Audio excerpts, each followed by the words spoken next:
What if I told you that no one has ever truly had power over your emotions? Not your boss, not your partner, not even the person who broke you. And yet, a single message, a tone of voice, or silence can completely unravel you. So what's really happening? Because if it's not them controlling you, then who is?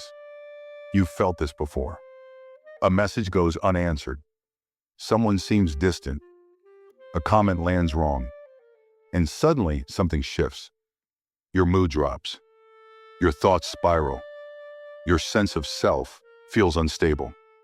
You try to rationalize it. It's nothing. I'm overthinking. I shouldn't feel this way. But the feeling doesn't listen. It takes over. And here's the part most people never question.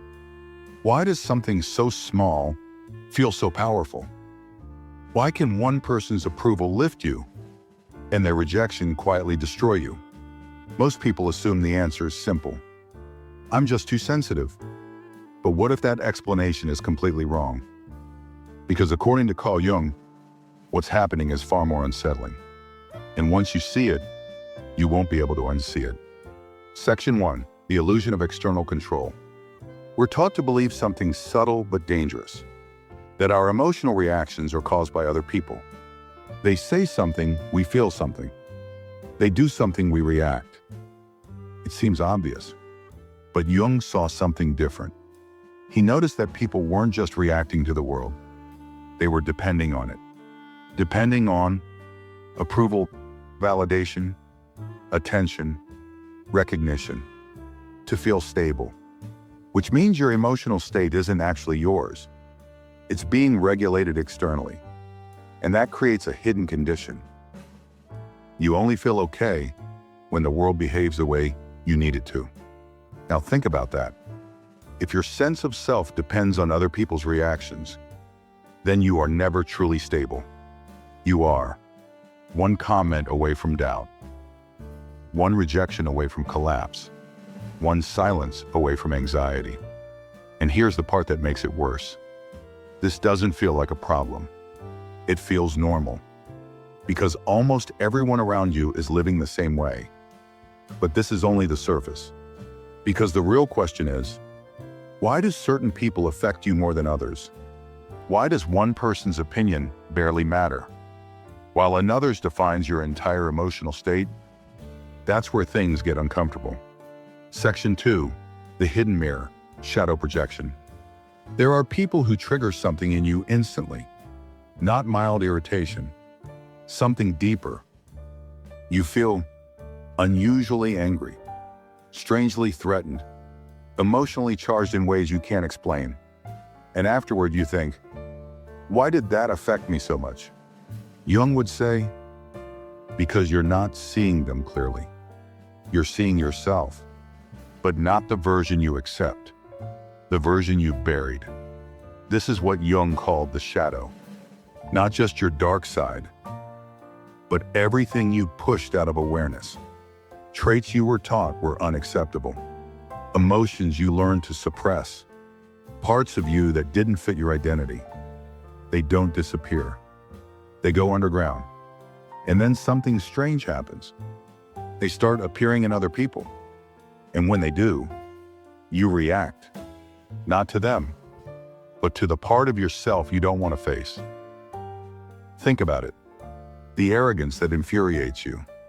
The neediness that repels you. The confidence that intimidates you. Why those things? Why that intensity? Because those qualities are not foreign to you. They are unintegrated parts of you. And this is where the trap begins. As long as those parts live outside you, other people will always have power over you. But this isn't even the deepest layer. Because sometimes, it's not the parts you reject that control you. It's the parts you desperately want. Section 3.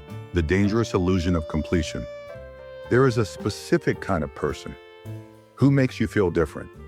Not just attracted, not just impressed, but complete. Around them you feel more confident, more alive, more like yourself. And when they validate you, It feels like everything clicks into place. But when they pull away, it doesn't just hurt. It feels like something inside you disappears. And you can't explain why. Because logically, they're just a person. But emotionally, they feel like everything. Jung had an explanation for this too. He believed that what you're seeing in them is not who they are. It's who you could become. You've taken your confidence, strength, wholeness, potential, and projected it onto them. They become a living symbol of your unrealized self. So when they approve of you, it feels like you're finally enough. And when they reject you, it feels like you've lost yourself. But here's the truth most people never face. You didn't lose them. You lost access to what you placed inside them. And this is where things become dangerous. Because now, you need them, not for connection, but for identity. And this is where most relationships quietly break people. But even this isn't the deepest trap. Because underneath both rejection and idealization, there is something else controlling everything. Section 4, the mask you became. At some point in your life, you learned how to be accepted. Maybe you became the smart one, the responsible one, the calm one, the strong one. And it worked. People responded well, they approved, they respected you. So you kept reinforcing that version of yourself until something subtle happened. You stopped playing the role and became the role. Jung called this the persona, the identity you construct for the world. Now here's the problem. The persona is not fake, but it is incomplete. It only includes the parts of you that were acceptable, which means the rest of you was pushed out. And now your entire identity depends on maintaining that image. So when someone challenges it, it doesn't feel like feedback. It feels like a threat, not to your role, to your existence. That's why criticism feels overwhelming. Rejection feels personal. Failure feels like collapse. Because without the mask, you don't know who you are. And this leads to a quiet, uncomfortable truth. You can be surrounded by people who like you and still feel completely unseen because they're not seeing you. They're seeing the version of you that earns approval.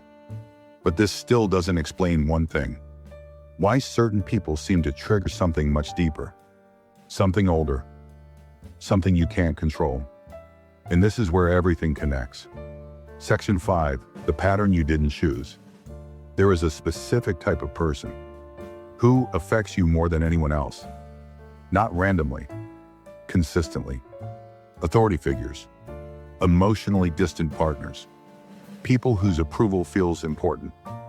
And when they withdraw or criticize you, the reaction is disproportionate, almost childlike. Why? Because you're not fully in the present. You're responding from something older. Jung called this the internalized parental image, a psychological imprint formed early in life. It becomes a template, and without realizing it, you start recreating it. You're drawn to familiar emotional dynamics, familiar wounds, familiar patterns. Not because you want to suffer, but because your mind is trying to resolve something unfinished. And here's the trap. You think you're reacting to the person in front of you, but you're actually reacting to something from your past. That's why the intensity feels irrational. The reaction feels immediate. The pattern keeps repeating. You're not choosing these dynamics. They're choosing you. And this is where most people stay stuck, because they never see the pattern. They just experience the pain. But the moment you recognize it, something changes. You create distance. And that distance is where freedom begins, but only if you do something with it. Section 6, taking your power back, the real work. At this point, you might be thinking, okay, I understand it. But understanding is not enough. Because this isn't a thinking problem. It's a pattern problem. And patterns only change through awareness in real time. So here's where the real work begins. The next time you feel triggered, pause and ask, what is this really about?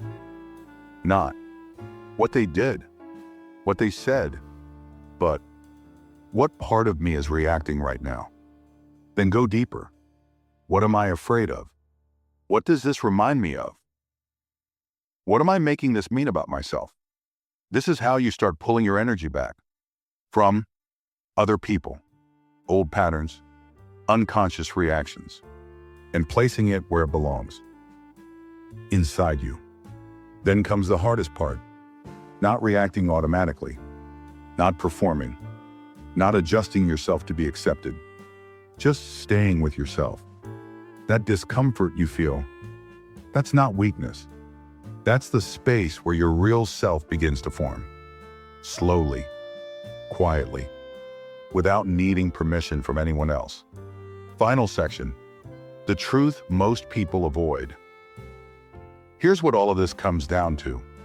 The reason people have power over you is not because they took it. It's because you placed something of yours inside them, your worth, identity, confidence, sense of completeness, and then forgot you did it.